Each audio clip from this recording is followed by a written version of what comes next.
I suddenly feel mildly scared because, that's Tony on the screen, but this is at Doc Foreman because I didn't move the camera. We are going to be doing a Storify tutorial tonight, and a whole bunch of stuff has happened. But what is really, really terrible is that I'm going to try to present with a lovely team of moderators, and let's face it, anybody with this peanut gallery should be a little worried. That's true. We're going to do a couple of announcements, but first let me introduce everybody. I'm April Foreman, at Doc Foreman, psychologist, and we're going to be talking about Storify and curation and some sort of strategies and techniques that we have developed in the last few years for really effective curation of tweets and social media. I am here with three of my favorite collaborators who hold me in no regard, esteem, respect at all. So, Mr. Tony Wood, go ahead and introduce yourself. Good evening, everyone. Tony. Wow, that was apathetic, Tony. That was that was some daylight savings time. Yeah. I'm thrilled that you're here, even though there's apparently some sort of game with bats and balls being tossed around.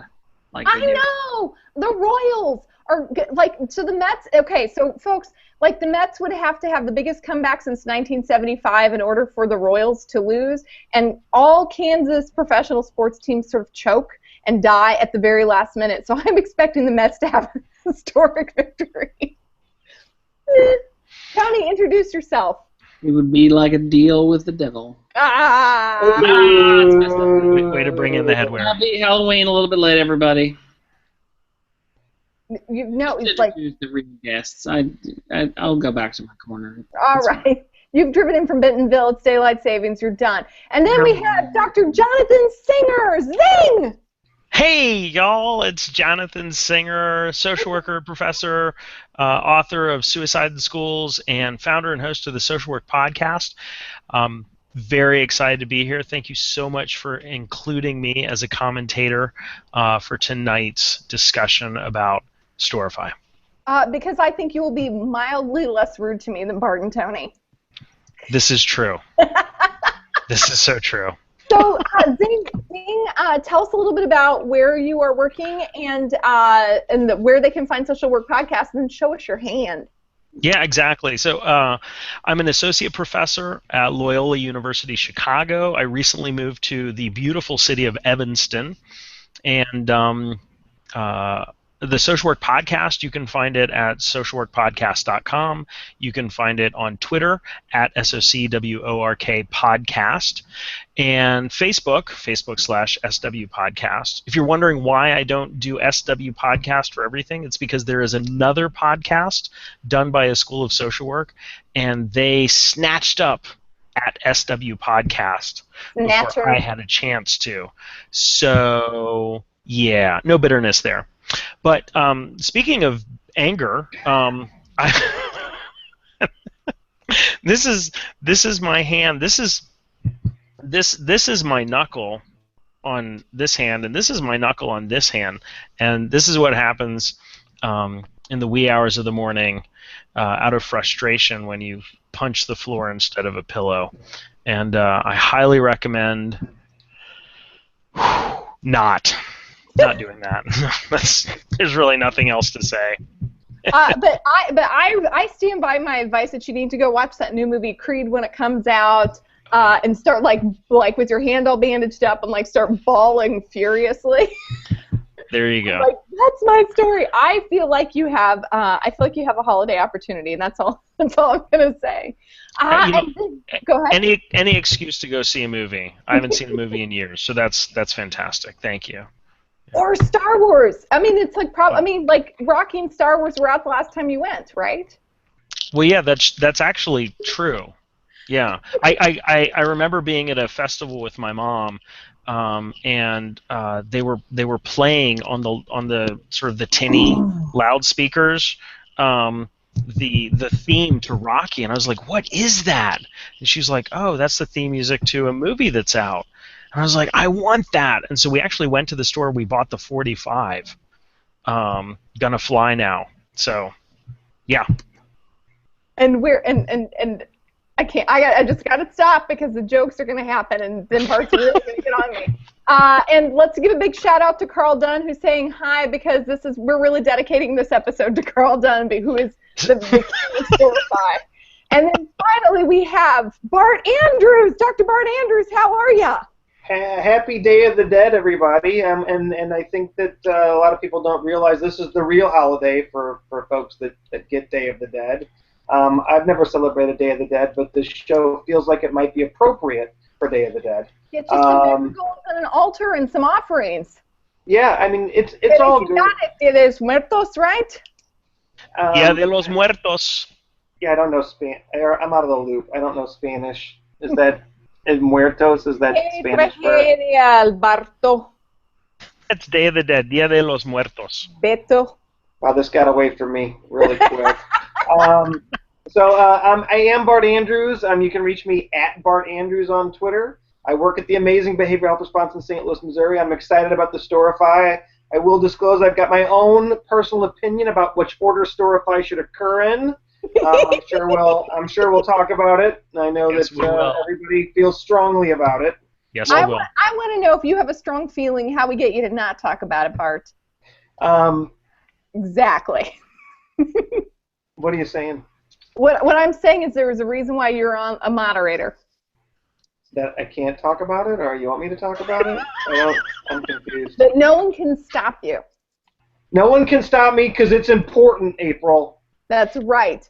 And speaking of which, I'm gonna go through the slides and do the tutorial, and I'm gonna use screen sharing. I've also tried a couple of new things tonight. But before we get to the screen share, we have to do a big shout out to Desiree Stage, who is in a wonderful video that already has over 10,000 shares on BuzzFeed, already been seen by nearly 500,000 people on that is amazing. Survivors. So can anybody speak to that? Because I've only had time to watch a very brief segment. Who's seen it? Who can talk about it just real quickly? Singer. Yeah, I saw it. It's fantastic. Like much of what happens on the Live Through This experience, or Live Through This project, Desiree Stage's project that sort of debunks the myth, like what is a suicide attempt survivor. The video talks to adults from different life experiences who have attempted suicide, and they talk about a little bit about the struggle that led up to it, what has helped, some of the societal issues that contribute to this ongoing shame and sort of oppressive attitude around it, and it's beautifully done, and it doesn't tug at the heartstrings, but it just sort of speaks the truth. So it's a great video to share. Highly recommend sharing it with your networks, because there's somebody out there that is struggling with suicidal thoughts, or has a suicide attempt or multiple attempts. You don't know who they are, and by throwing it out there, you're possibly opening up what could be a life-saving conversation. And did I mention 500,000 views, 10,000 shares, BuzzFeed? I know I said this, Bart, you can't sink too low, but you can't sink too low. Popular media can do powerful things for sharing messaging, and if we get better at it, like Miss Desiree Stage has really gotten, really good at that, and good at the networking and good at the projects, these are the kinds of messaging that you can do. Well, it's amazing, and watching the video, one of the things that's just so impressive is the survivors telling their stories. One, they look beautiful, they're genuine, and their connection with their story and their bravery in telling that story was one thing. The other thing that was really cool is I was nervous about scrolling down comments. You guys know, whenever you see a story that's on a web page, sometimes comment section can just make you question about whether the human race needs to be around anymore. When I was scrolling down through the comments were beautiful, extremely supportive. Lots of Me Too comments, which I thought was amazing. I mean, lots of people in the comments saying, I'm a suicide attempt survivor too, which is really the power of social media, that people are feeling comfortable disclosing and talking about their own history of attempts, which I think is just so powerful, because there's so many of us out there, but we don't know how many of us there are. and because people are afraid to talk about it. And so I think Des has been at the front of getting people to tell their story and doing it in a way where the folks look beautiful, they get portrayed with positive messaging, and I think that's one of the things that's so important, is that it's a positive narrative and a positive view of persons who are fighting, and it just came across well, and everything that Des is involved in just is beautiful, and it was stunning. So Yes, job well yes. done. Mm-hmm. And we will keep commenting. You'll be hearing about that all this week. I am moving on with the tutorial. I want to give a shout out to Dr. Ann Becker-Schutte, who's one of the people that I first did conference curations with. I had been doing Storify curations for a little bit, and then Ann was one of the people that we did some of the first sort of strategic tagging of tweets so that we could curate session to session. Where sort of all the light bulbs went off, and I just want to shout out to her because she's an amazing force for good. And without any further ado, I'm going to start screen sharing, and God only knows how that's going to go, right, kids? I have to tell you, I'm a little worried about that, because then it goes like weirdly awry. There we go. Share. Woo! Ah, there we go. It did it. Yay! Do I have the right one up front, everyone? Yep. Yeah, you've got the title slide. Yep, looks great. Fantastic. Okay, so everyone, this is the title slide. I'm going to show you basically a Storify tutorial. Things change. I've been a Storify user since Storify was in beta. And I want to say that was back in 2011, the early, like January, February, March 2011. And I started using it then. The tool changes and adapts, and so some of the buttons will move. So this is not for permanent tutorial. This is if you want to try it, this is basically how. But we'll also tell you sort of some of the whys behind it, so that you can adapt this or other tools to suit a similar purpose. So first of all, if you want to use Storify, you just have to go to storify.com and you can log in. So I wish that you could see my finger pointing at the screen, and if you see on that slide, and I have with the SPSM chat account and with my account, I have queued up the slides, and we've got like maybe 30 or so slides, but they're just really screenshots to kind of, yeah, so hopefully hopefully you can both watch the YouTube stream, or for our folks on Twitter, they can look at them, and I've labeled the slides that we're tweeting out. But you just hit that login button, and you'll notice with Storify that you can log in using Facebook or log in with Twitter. If you have multiple Facebook accounts, if you have multiple Twitter accounts, then it's going to log in with the last Facebook or the last Twitter account you sign in. Because I use both the SPSM chat account on Twitter and the Doc Foreman chat account on Twitter, one of the things that can go wrong here is that I make a whole story and I don't put it on the SPSM chat account where I'm trying to keep all of the SPSM related curations. And so just really be mindful if you log in with Facebook or Twitter, which account you logged in with last, especially if you are like SPSM where you want a curation of your curations. You want one menu for everyone to go to. So when you log in, you get to the SPSM profile page, or your profile page, and you'll notice that there'll be a little icon that's got your avatar. If you used your Facebook or Twitter account, it will use that avatar automatically. And you will notice that we have a bunch of pictures. Like, you can look at all the stories that we've done, and they're sort of in newest to oldest order, and there are pages and pages of those for us. You could also search through them. So if you wanted to search through the SPSM stories, and we have lots and lots of them, you could search there. And then there's a nice green button that says New Story, and it's so self-explanatory. You click that button, and you come to the blank landing page. And this used to be, I think, more confusing to navigate, but they have just made it easier and better each time. And you're going to see a search bar. You'll also see a bunch of grayed out icons. You can search different social media, and they will search for the media, and then you can add it over into your story. And I'm about to show you what that looks like. But first, what you need to do up top is select that Twitter icon. If you're, for example, curating a tweet chat, which most of you will want to do, and you're going to enter a hashtag or two. When we do the SPSM chat, because our hashtag gets the most action, during the time that we schedule the chat, and we know that because we look at our analytics, you could just put SPSM. But you might also choose to curate things with 2 hashtags, which is what I recommend for conferences, especially to make it very easy to filter tweets by presentations or by like which room you're in. So you could do SPSM, and this is wonderful. We had wonderful curation happening at NASCOT CUSA, right, Bart? You guys did an amazing job, right? That was Carl. He did all the curation? Carl did all the curation. Carl Dunn, I just want to face kiss you right now. You're amazing. I don't know how he does it. Well, he did it in his car in a flood, if everybody remembers. So he was actually in a flood zone, working on storifying his car. Oh my gosh. Yeah. Carl is now my favorite. This week, Carl is my favorite.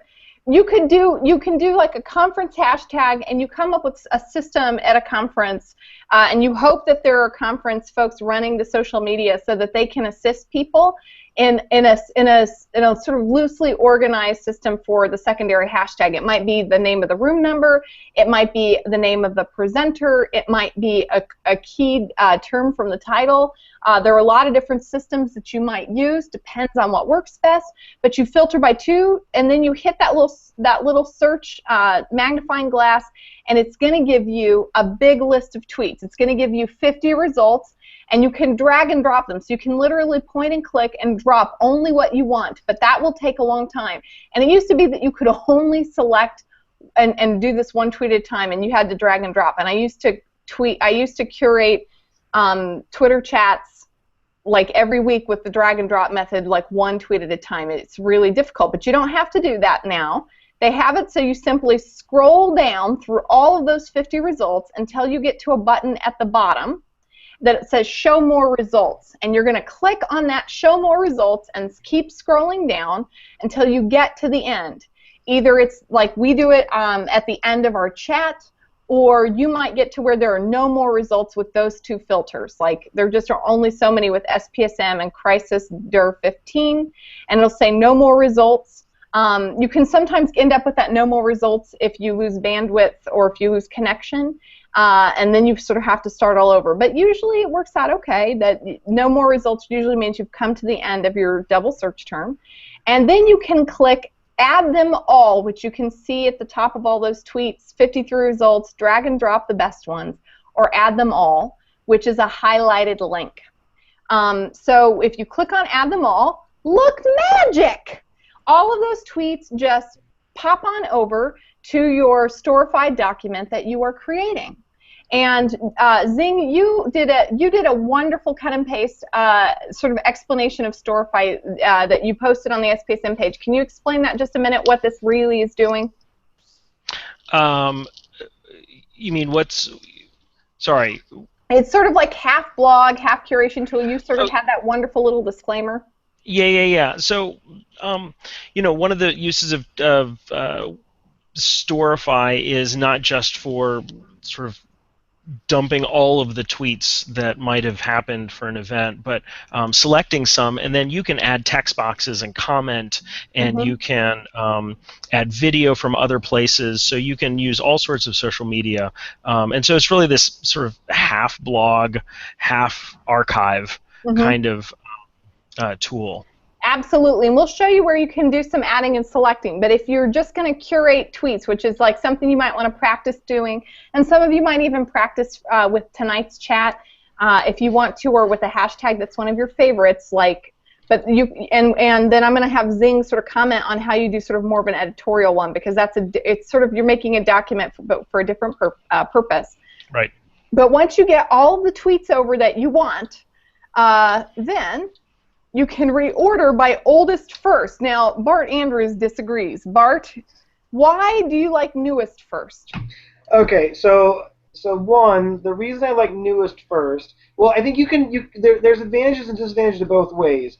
But when you do it newest, showing up first, that's usually at the end of the day, and often if there's a summary or there's highlights at a conference, those things are happening at the end of the day. Closing sessions are happening at the end of the day. So those are the things that people see first. The other thing, so look, if you do it in chronological order, people have to scroll through, and if they bail, they bail. If you do it in reverse order, people that have the time, they're going to scroll through, and then they're going to go back up. So they get to see everything at least one time as they're going back up the feed in chronological order. So that's kind of my take. I know it's not a popular take, but I do like the newest first.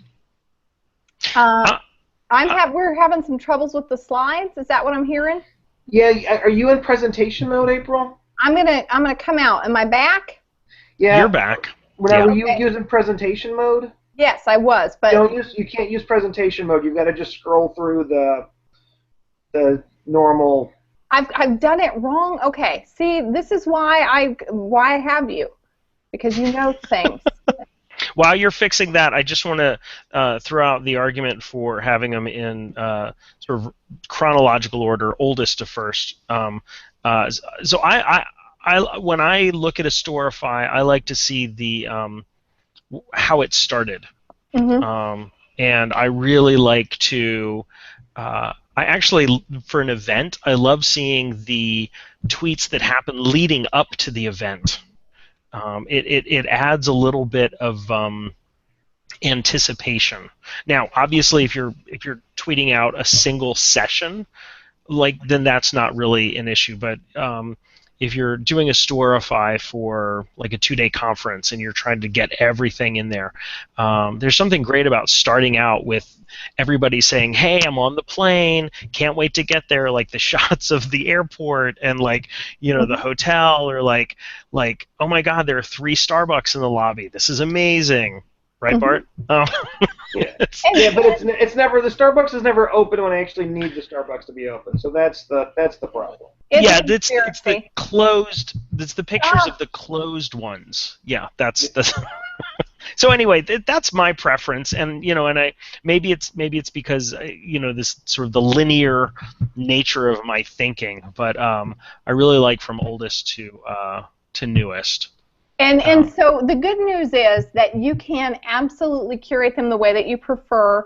The good news is that there is no style manual out yet that says this is how you do that. I suspect that someday in the future, when we aren't worried about formatting manuscripts for publication in paper books, that in fact there will be this sort of really fluid way that we can do that. So is it looking good, Jonathan? Can you see it? Jonathan. He's muted. Oh yeah, it's looking great. Sorry, I muted good. myself, but yeah, no, it's great. I see now reorder by now title it and add a description. See example. That's what I'm saying. All right. So now once you've got it ordered the way that you prefer, and you may there are a lot of people who do it a lot of different ways, and I think that's why you want to have sort of a nominal social media team who sort of understands the conference and has sort of a gang, sort of a loosely organized, posse of people who sort of how they want it and who are going to do it sort of consistently together. But you decide what you think is best. These were some of the things that when I worked with Ann Becker-Schutte, when we were doing some of our the very first conference live tweeting I ever did, and some of our first curations.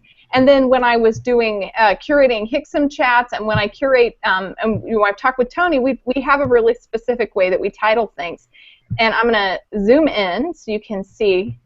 When I title them, I try to put one of the first words out, and Tony Wood recommended this, and he's right. It's made when I then try to Google things later, it really does help with search engine optimization.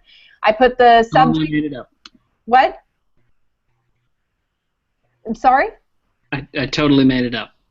I love it when you make things up, Tony. No, that's not true, everybody. I didn't make it up. So you put maybe you put who the presenter is. So if it's the main people speaking, I tried it usually by name. But if it's now SPSM uses Crisis Stir 16 and SPSM tags to show sample of that Storify curation, I would definitely put the date on things because that helps people remember when it happened, and also it will help with attribution. So remember that anytime somebody wants to cite you, they really need a date. And so dates help with citations. So remember that with our goal when we were doing this with SPSM, that we wanted to create curations that people can use as sort of academic citations, that we believe valuable things are going to be said or tweeted, that there will be content that someone's going to want to tag and refer to. When people are on our show, they can add our show to their CV, and they have a wonderful, when you cite an online resource, that you can cite the online link to the Storify that's going to have their video, all the tweets, everything that was said and done. So you're going to want all of that information in the title that you, just like we did, who's speaking, what they're speaking about, any relevant tags, and the date. Then you're going to say what you're going to maybe put a description. Now this is where I have some opinions about this that I think are important. If I do an editorial, meaning that I pick some material and comment on it and add a bunch of stuff to it that really wasn't part of the Twitter stream, then I will let people know, and I'll say opinions are my own, this is my editorial, my thoughts on this issue, tweets were taken from this time, or whatever, and I will explain that I'm editorializing. If I'm simply trying to just capture everything in an orderly way, then I will write that it's an archive, because that's what I'm doing. I'm just capturing and I'm archiving, because I believe that soon that there will be automatic processes for tagging and filing away all this stuff. So I think it's better to just have a complete thing and not edit.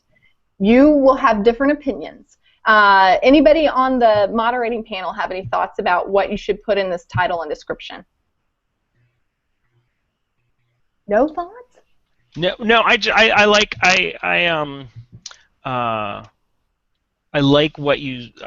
the convention that you've described, because it does make for very easy citing and finding. I think that depending on what it is, the more kind of instruction you can give or detail about how to read what it is that you're doing can be helpful. So if you're including videos, if you've got commentary, you can say that, and that'll be very helpful for the person who's reading it. And that's totally cool, and please do that. Feel free to use it how you need to use it, is what I'm saying. Just let people know what you're doing. So then you can add other stuff to that. So if you look at those little icons, can you guys see my cursor? Yeah. So yeah, that was an item. So if you look at, you have little icons, you can search for images. So I can search from something from Instagram, and I put one of the S word is live, and I put this graphic right there. So you can drag and drop things from Instagram, and this is what Zing was talking about. And so there it is. And then you can also do things like search YouTube, and look, I can look for all YouTubes with the hashtag SPSM, and I can drag and drop one of those over there, right? Yeah. And there we go. There's Tony and I doing an SPSM sort of Q&A. And then you can search Google, so you might want to actually search the internet for some content to drag and drop in. So look, suicide Wikipedia, and I can put a brief explanation in there, right? So it's just the drag and drop. How fun is that? Then you can publish it. So you can. I'm going to go back just real quick. This is a draft, and there's that wonderful blue publish button. Hi there, how's it going? Carl Dunn saying hi to everybody. There's a blue publish button. You hit that, and you see this little draft button right here? There it is. It's published, and it turns green. And when that button turns green, you can click the down arrow, and it will tell you the story is currently published. And you want, in order to do some of the very important things that you need to do next with the story, you want to view published story, because you don't want to hide it under a bush. Oh no, you want to let it shine, right? And you can't do that unless you view your published story. So when you view published story, it's going to take you right here, and there are going to be some very special buttons, this little ellipsy guy over here, and this little notify guy over here that we're going to look at. So there's the notify and the ellipse, and those two buttons are very fun to use. So if you hit the notify button, it'll allow you to notify on Twitter. But if you'll notice, this has got too many characters in it. It's -27. What happens is that Storify just has an automatic way that it notes things. And you've been quoted in my hashtag Storify story, and it only checks your your top account But if you'll notice, we've got all of these other people who have done things for you, and it used to let me notify everybody who had been in the story, and I think it may still allow you to do that, but I have not figured out that functionality on the new one. But you can edit that. So notice I shortened it so it had fewer tweets. You know, I just sort of played around with the title, and then I checked to notify everybody who contributed. And then you can just hit this little notify button, and using your Twitter account, it will tweet out thanks that this, you know, that you were quoted, and will tweet out this message. So you have control over the message at that point. Then you go back. Once you notify, it'll take you back to your published story page, and you can hit the little ellipse button. And look at all this fun stuff. You can change the URL. You can go back to the draft and edit it. You could get rid of it if you wanted. Maybe something was wrong with it. You could make the story private so not everyone can see it. I don't recommend making private things on social media. I think you should make them public, and I want you to share it. So you could hit that little share button. And so this is where you can share on numerous platforms. I confess I don't really use Google Plus very often except for the Hangout functionalities. But you could, for example, share on Facebook. And you can put it on your own timeline, and there may be other places you might put it, and so you can click on that, and you can say something about it. So I usually will talk about what happened during the chat, who was there, thank people. These chats are usually so fun, so I'm usually like, oh, that was so cool, and I tell my friends how cool that is. You can obviously put it on Hootsuite if you want, so you can collaborate with one of your social media organization tools, and you can even share a link. And you can then also go back to that little ellipse page. You can share things with your followers on Twitter. It'll give you a little tweet. You can edit it. So check that out. I've edited it. I've added some hashtags. You could make it say whatever you want. And again, you can queue it up in Hootsuite, and you can also tweet it out. And then when you're all done with it, you'll notice we're back at that front page where we started. And here it is. It's at the beginning. And I want you to notice that you can delete it and edit it from this page. So if I could go back and I could do things to other these accounts, and I'll let you know how many people view the Storify from your page, which is pretty cool. So I can say how many people view this curation, and you go back through, and the thing is that people will Google these and view these many times much later after the fact. So my experience has been that people will say, what happened? Do you guys remember that link someone tweeted out on that Storify or on that Twitter chat about this topic? I can't remember the name. And they Google just a couple of words. They get the whole Storify chat. And like I just did that today. I said, you know, I don't remember something that Susie Ibarra said about how to make some of these really gorgeous memes. I remember there was a source that was recommended.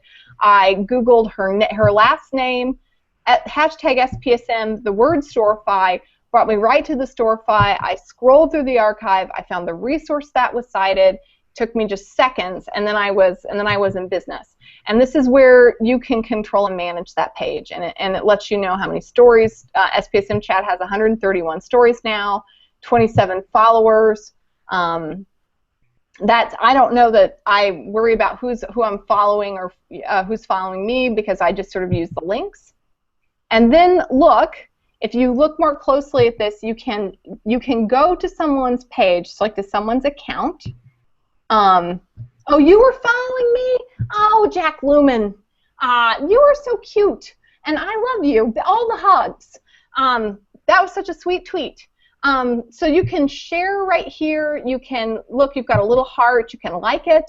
You can comment. You can comment on someone's Storify, which is pretty great. And what we didn't show you is that when you're editorializing, you can comment or write text like as you're making it, and people can comment back to you right here. And it looks like Carl begins to question the wisdom of working on the Storify in his car. And so, of course, we have where Carl Dunn is doing a Storify in his car, which I think is just ridiculously impressive. There's the meme that you did of it, and it's saved, and it's a fabulous memory, right? And it's important to say it was really important to capture all the tweets as quickly as you can. You don't like too much time to pass. So Carl does it in the middle of a hurricane storm, which is amazing, right? So here is the sort of the take home, which is I would love for you to give Storify a try. Ha ha ha. And just check it out. If you have any difficulty, like find me, find Carl Dunn. There are people now in our SPSM community who are even more skillful with Storify than me, because you just have to play with it. But that is the sort of the 20-minute sort of overview. I'm going to move off of screen sharing now and come back and check in with the peanut gallery. So what did you guys think about that? I mean, I think it's. Sorry, Bart. Do you want to go ahead? No, I want you to go. Yeah. No, I just there's a lot of information. I thought you did a really nice job of covering all of the basics of Storify, and you touched on some of the most important things about it for the internet, which is that it's cliche these days to say that the internet is information overload. But the issue is not like, can we find information? It's that's out there, or it's not the question is not, is the information out there? It's like, can we find it? And I think that can we find it in context? Yeah, can we find it in context? That is what makes Storify sexy, and that's what makes it useful, because without, I mean, these chats that we have on a week would just be really fun and informative, and then you could remember something. But the fact that they're archived every week means that you can go back and you can find information that is valuable. And I'll just say one other thing that I think is really exciting is that when you have a list of who has said what, over time you can see how people come in and out of communities. And we haven't really been around all that long, but I suspect that over the next 10, 20, 30 years, we'll be able to look back and be like, oh yeah, do you remember when so-and-so was here on a weekly basis and right. They shared that stuff? That was great. Or, oh, and then, 3 years in, this person came in and really became like a key part of our community and, really shared some amazing things. And the types of things that are shared, and I just think that that's something that we haven't really had the time to see unfold, but it would have been impossible without the archive. Absolutely. So one of the things that happened, I really do believe that there's going to be more tools that are going to be able to take some of this data, and if we just archive it in context, it's going to probably be able to use fancy data science that hasn't even been invented yet, that will probably be able to do something with it and even put it in a more useful form. So all I'm trying to do is create content that's relevant as fast and as expertly as we can create it at this speed, and then freeze it so that we can use it expertly later when we want it. Well, and if we think about use of it, I mean, there's of course research in academia. I mean, people could go into these archives and do content analyses, right? That'd be an article right there. But I think it could also be super valuable at the community level, in sort of the provider level, to say, okay, so what is being said out there about this issue? How are attempt survivors and academics and researchers and sort of allies and whatever mix you want to say, what are they commenting on, and how irreverent are they being, right? Pirate hats and whatnot. If Pirate Hats and BuzzFeed get it done, then I say winning. Bart, you have been cut off about 5 times. That's not like you. Jump on. No, but this is really important. I mean, one of the things about Storify that I really like, because there's so much about it that I had no idea what Storify was a year ago, right? And so the more I learn, the more important this stuff becomes. When you're at a conference, think about how many times you're at a conference and you have these aha moments when you're in sessions, right? But sometimes at a really good conference, you'll have all these aha moments, but then later after the conference, you remember like maybe a tenth of it or a 15th of what actually happened. And what's so cool is when I go back through the story-files of the conferences that SPSM covers, it's phenomenal how it's like reliving that session again, and there's such good nuggets of information in there. Yes. And the other thing of Storify I really like is for those of us who are live tweeting, we're so involved in tweeting out that there's things that we miss, obviously, because we're focused on the tweets. And so afterwards, when I get back and Carl's done a Storify, and Carl is amazing at this, how quickly he pulls these beautiful Storifys together. As you're going back through, it's fascinating how much stuff is in there and how rich of an archive of the actual content is there. So what we do, I think one of the things that's really cool is we really extend the life of the conference, right? We memorialize it. We really keep it alive and going, and it lives beyond that conference. That's why when conferences aren't live tweeting and they're not storifying, I'm always like, why not? Because you really are getting a message. So the one thing, one of the story-files I did was really, and I didn't realize this, but at one conference I was at, I story-fied the conference, and later the conference organizer came to me and said, well, what about pictures? Everybody was taking pictures, and I forgot to take pictures on my own. Well, I had story-fied it, so I could just send him the link, and literally he had like 100 pictures that would have been lost, right, because they were from all kinds of different folks, right, so all in one thing. He had all those pictures in one link, and then he used that for brochures for the conference and to show to his board of directors. So there's so much power in archiving this, and Storify is such an amazing tool for it. And I'm going to echo that. Julie Searle rhymes with Farrell because I want to say her name wrong all the time. All the time. Pointing out that not only did when someone live tweeted her Not 6 presentation and then storified it, she then took that presentation and was able to share it at her university where that then gets retweeted. So people got to have it who wanted it outside of the conference. You spend all this money bringing all of these experts and fancy engaged people to a conference. You not only share experts with them, but these are expert audience. So then those tweets and that commentary is expert commentary. The Storify allows it to leave the conference and exist outside. And, I mean, what a waste if you don't do that. It's like, Tony maybe can help with the metaphor, but, I mean, it's just, you have, like, it's like all of this goodness that just sort of dies, right, if you don't Storify it.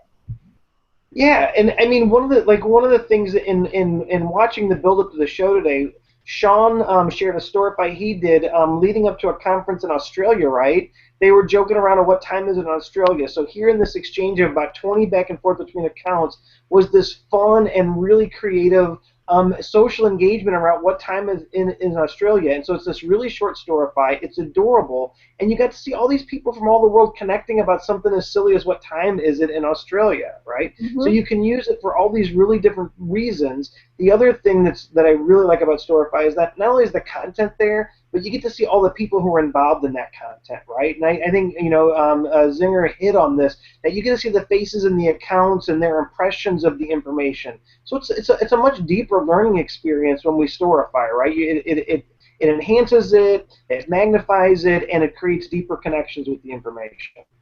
And I think one of the things that we've touched on, but we haven't been explicit about, is that because Storify allows you to drag content in from a variety of social media sources, if your platform, if your preferred platform is Twitter, you might have been up on the tweets, but you're not on Instagram. But in Storify, you can pull in the Instagram posts, and so it enriches it in ways that you didn't realize. Just an example, I did a Storify of the National Association of Social Workers National Conference a couple years ago, and there was no social media team. There was no official hashtag, but I was doing it. I had tweeted it out. I had kind of created one, and I ended up finding dozens of Instagram photos that people had been taking of kind of these luminaries in the profession of social work that I was able to drag in, and I was able to see the conference from a different vantage point. Yes. It wasn't just about the content. It was about the people that were there. It was about what made it an exciting conference for these folks. And so I think that's another beautiful thing about Storify is that even though we use it primarily for tweets, I say we in sort of SPSM because that's a large focus of ours when we're tweeting events and the chats and that sort of stuff, when we're archiving those things,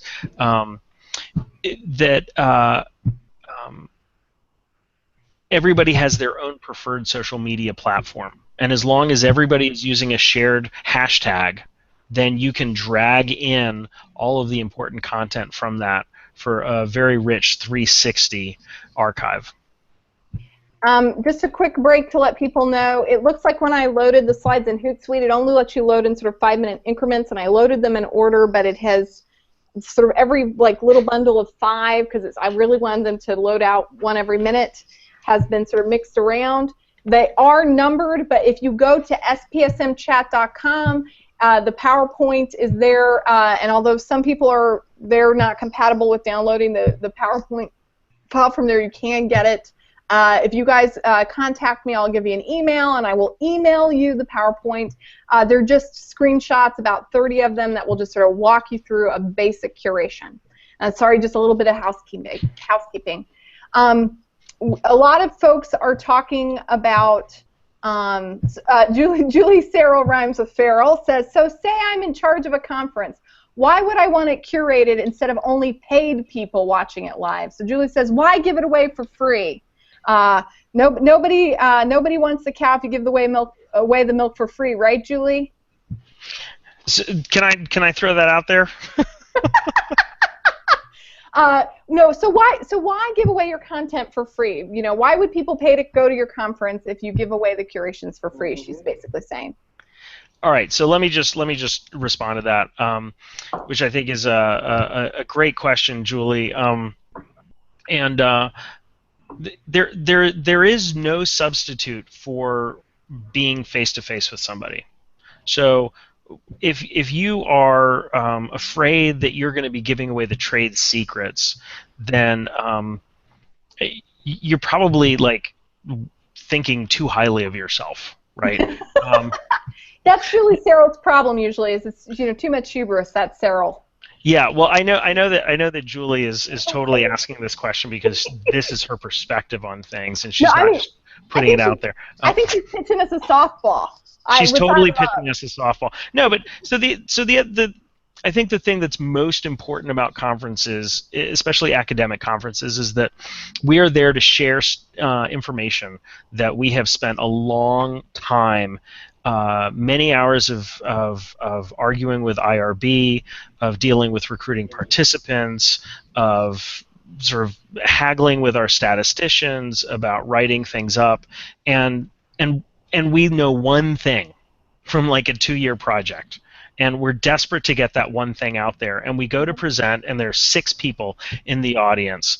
3 of them are there because they're also presenting. 1 person just needs to sit in the back and text something to their partner, and then there's 1 person who's interested. And really, if it costs you $2,000 to go to a conference, that is a terrible return on investment. Yes. But if you're tweeting it out and it gets archived, and you can reach 25 million people, then spending $2,000 to go to a conference and all the prep time suddenly isn't that bad of an investment because you've really gotten your message out there. So I think that academic institutions in particular that are afraid that opening up the information that was available to conference attendees is somehow going to diminish the value of the conference, are completely thinking about this backwards. Yeah, let's be clear that anybody who wanted to could go down your conference brochure, look up the articles, and educate themselves. Nobody's speaking about that conference about an idea that is locked down and top secret unless you're Glenn Coppersmith and you're at a DARPA conference. But really and truly, you're paying the money for a bunch of the networking and things like that. But what the Storify does is it captures how great it is to be there, and it sells tickets to the seats for next time. Yeah, and I think one of the things those of us that get to go to conferences a lot, it's really cool. It's a really special thing, and it really is a treat a lot of folks are lucky if they get to go to one conference a year, right? Mm-hmm. And one of the things that the live tweeting and the storification does is it allows member agencies like AAS, like NASCOD, like the Social Work Association to get that content out to their members that couldn't go to the conference. No matter how good your conference is, the majority of the people that really want to go because of budget, because of work demands, are not going to be able to go to that conference. And so it's really a way for you to both spread your message and give back to the folks that have been supporting you all those years. So it really is a win-win. I don't think there's any chance that people are going to be like, oh, I'm not going to go to the conference because they're going to live tweet it and somebody's going to storify it. I don't think that conversation, that internal dialogue has ever occurred in anybody's head ever. I could be wrong about it, but I don't think it's in any way, it's not an issue. But you do really, and one of the cool things that you see in live tweeting and storification and the special moments are when people that have no connection to the agency or the conference start engaging with the material, right? When folks who are just watching the Twitter feed, and then that gets in the storify, right? So here you get to see where the content of the presenter and the conference has connected to a group of folks outside of that network, right? Which is really the coolest thing about social networking in the first place, is that we're broadening our reach and getting lots of folks interested in something and connecting with something they wouldn't be exposed to otherwise. Right. TED sells conference tickets, seat tickets for like those starting seats are $10,000. Those are the cheap seats, and they live tweet. They make professional quality YouTube videos of their talks. You can see almost all of TED on YouTube for free, and they are still selling the cheap seats for $10,000. It will be okay. Yeah. Go ahead. Well, I just want to. I'm gonna insert myself into this because I wanted to get a chance to talk about the blog style storify. If I can move on to that for a second, would that be okay? Absolutely. We want you to. Okay, thank you.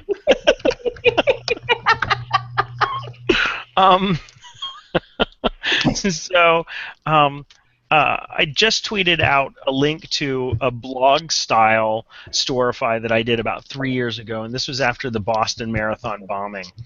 And it took a very narrow slice of the events, which was my thoughts about the use of visuals in the reporting of this tragic event. And so I took from a variety of social media sources, and I had a timeline. There was a narrative. It was like, this is what happened first. And then I thought to myself, oh, what about this? And I found these other things. And then there were these images that moved me. And so what I'm doing is I'm commenting on these as they're happening throughout the day. I mean, I didn't write it throughout the day, but they happened throughout the day. And then I published it. And it was... I end with a question, right? A couple of questions. And so it was a way that I could blog using social media commentary, or content rather, about a topic, and just sort of archive something that I was thinking about at a certain period of time, especially because some of the images and some of the tweets that I included, I was just curious about, what those meant and how I thought about them. And as I've reviewed them today, I think, well, I still have those same questions. They haven't been answered. So I want to encourage folks, if you're out there and you haven't used Storify, to right after this chat is over, go ahead. Just go to storify.com, and it'll say, do you want to log in and do exactly what April's talked about say yes, and log in with your Twitter account or Facebook, and then you can put in a hashtag, but you can also put in another search term. Maybe something that's been happening today about I think there's a baseball game going on, so you can do that. Hell, you could put in Desiree Stage BuzzFeed video and comment on that. You could totes do that, but I would suggest trying out these two things. Like, get a bunch of content that you want to archive. Don't worry about curating them or picking and choosing. But then also do one where there's something that you're like, I wonder about this, or this is interesting, and practice putting in some text, and practice dragging in some images, and comment on those images, and maybe grab a YouTube video or something from Flickr or Instagram, and just put your thoughts out there, and then save that. Because I think that's a really powerful use of Storify, and I would love if in future conferences we had people that were creating Storifys that were actually more like journal entries about the conference, where they're taking certain ideas, where they're taking pictures, images, whatever we have, and they are actually including their own thoughts. So that in addition to the archive of all the tweets and Instagrams, we also have people's ideas about what's going on in more of a narrative form, because I think that would be incredibly powerful. Bart, I saw you wanted to comment. Well, I read Jonathan's Boston marathon event Storify today, and it was so powerful. And I thought what was so cool, I loved the blogging commentary. I didn't even know that you could do that with Storify, so I was like, well, this is really cool. And I think one of the things that happens a lot is that we get these tweets, you've got 140 characters, and there isn't a lot of time to process, or a lot of room to process what it all means, right? And so what I really liked was the combination of the different forms of media, the tweets, the videos, the pictures, and then this kind of running dialogue that added a depth and richness. And as I was reading it, it was like, oh my God, I thought about all the pictures that I saw when that event was unfolding on the screen, and it was like being back there again, Jonathan, and remembering what that was like. So it was captured so well, and it gives us a lot more room to use our creativity and find a voice in what we're doing. So I thought that was just so well done, and one of the things I never realized with Storify, we always talk about hashtags, but as you pointed out, Jonathan, you don't need a hashtag to Storify something. You can pull from different accounts around a specific event. You can Storify different exchanges, like Sean did with the what time is it in Australia, and there's so much power there. And then it turns into this mini blog, right, where you've really in real time pulled together some beautiful pieces very quickly and kind of captured a moment, which I thought you did really well with that Boston piece. Thank you so much. I appreciate that. That's very kind. Yeah. This has just been amazing. I really love you giving everybody homework, and I wanna before we do the final thoughts, I really want to emphasize that homework. I would love to see when we have really great social media about suicide and suicide prevention. We'd love to see more people trying out Storify to comment, like to capture some of the media that they see and then comment on it. I know that we do it a lot in the SPSM chat group on our, on Facebook, but I think what if we had captured, because we're not archiving any of that, which is probably best. But we, for example, you put Desiree Sage BuzzFeed, or when we see things in the media, we were talking about some media that we worry about may have had a contagion effect in Tulsa, and somebody's commenting on that. That can be, Storify can be used to grab a few pieces, write a little bit of a comment, and then you can post that on the SPSM Facebook page, and we can see your thoughts, and then we can react to you reacting. That's a pretty rich conversation that can be had very conveniently because of these tools. And so that's your homework, and it's not for me, because I would never give you homework. I'm the cool one. But from Dr. Singer. I would give you homework.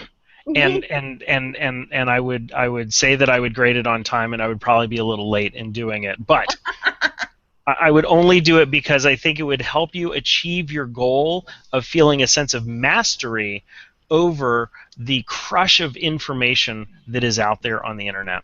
Absolutely. We are hitting time for final thoughts. Do you want to start with final thoughts, Singh? Yeah. So my final thought is that Storify is one of these tools that is relatively simple to use, and so I encourage everybody to go out there and just try it, because I do think that the more people that feel comfortable with creating archives and integrating social media, the richer the archive will be. This sounds kind of obvious, but if it's only a couple of folks on SPSM, if it's Carl Dunn and maybe Sean and those of us at the conferences that'll do it on occasion, but if most folks are out there and they're able to do it, I think you find it's going to be a very powerful tool. Bart. So final thoughts with Storify. it actually, and you just did a beautiful job, April, with the PowerPoint and doing the tutorial. Extremely well done. It's really, it's really easy. If you once you log in, you can see it's fairly intuitive, and it isn't that hard to storify something. And I think one of the things that I found is once you do it, it looks, when I first saw you guys doing storify, I'm like, oh, that's way too hard. There's no way, I don't even. But actually, a few clicks, you pulled together this beautiful story. You put it out there, and so I encourage folks to play around with it. You can storify things that have been storified before to practice, or just look at your own timeline and pull some things together just to get practice with it. So please, everybody, give it a shot. It's fun, and you can do some really cool things with it. And thank you for doing this, April. It was a great show idea. I'm so glad. Yeah, great show idea. Yeah. Wasn't my idea. Oh my God. And then Tony, do you want to jump in with any final thoughts? Tony, you've been watching the feed. It's been fun. Yeah, really quick. Anything that you guys can do to collect and enhance the ease of consumption. You want to try to serve your audience and get that content out into the audience. You don't want to hide it in the conference room. Keep up the good work, guys. Keep up the good work, guys. And here we are. I'm just going to bring us home. My final thought is, and I just want to agree with everything that everyone else says, just try it. It was one of the first social media. I was new to social media, and I still figured it out. It has been worthwhile. I want to do a special thanks to Laurel at Twirl and Swirl, who has been running our SPSM account. She and Sean have done a wonderful job. She and Sean and Sarah Knox at live tweeting and running the account so we could do the show. She was totally sassy and kept both the baseball commentary going on and all of the SPSM commentary, and did a wonderful job capturing all the sound bites. I want to say that I am so grateful to do all this wonderful social media with all of you, and the Storify sort of captures these fabulous moments in a way that we have APA style guides to tell us how to cite and find and verify. Storify really does that so much more directly. It absolutely takes this frozen in time content and pops it in and sort of crystallizes it.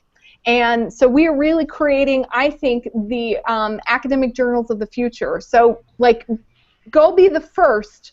You'll be the coolest. You spent another hour with SPSM, and some of you watched the World Series. Go they did Royal. both. Go Royal. Nice, Are they nice job, Twirl. And we need to announce this is Laurel. This is Twirl and Swirl's birthday month. The entire month of November. We're celebrating the entire month. We're celebrating Twirl's birthday. Yeah, because her mom. Her mom, it was the longest labor ever. It was a long labor. It was 30 days. So we should be celebrating her mom also. Biblical labor. Oh my God, Tony. Yeah. So absolutely go. I forgot to do this at the top. I've been trying to remember to do that. Like us on Facebook. Join the Facebook chat. Do some Storifys. This week, do some social media about suicide prevention. If you do nothing else, go watch Desiree Stage's BuzzFeed video on being a suicide attempt survivor. Like it, share it, and we'll see you next week, everybody. Bye. Bye, everybody. See ya.